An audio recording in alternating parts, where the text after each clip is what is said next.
जय जगन्नाथ बंधुगण जदि कौन से संपर्क बा संबंध आमको जंत्रणा आउ कष्ट मिलुछि तेबे कौन आमे से संपर्क को तुटै देबा ना सही व्यक्ति भल हेबा पर्यंत से ता निज भूल को बुझिबा पर्यंत अपेक्षा करिबा उचित। भगवान श्री कृष्ण कहते कि जदि कौन से संपर्क रे एही तीनिटी परिस्थिति रू भी कौन से गोटिए आम जीवन रे बारंबार घटे तेबे सही संबंध को त्याग करदेवा उचित।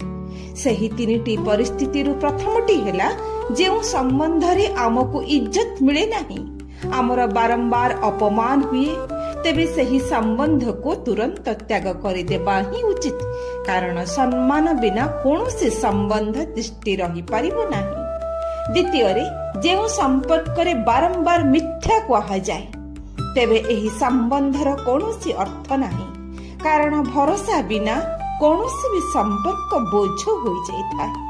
आउ तृतीयटी हेला जदि कौनसी संपर्क आपणकर मानसिक शांति को छड़े निए, आपणक भितरे सबुबले अशांति भरी दिए, तेबे से भली संपर्क धीरे धीरे आपण को दुर्बल करदेव।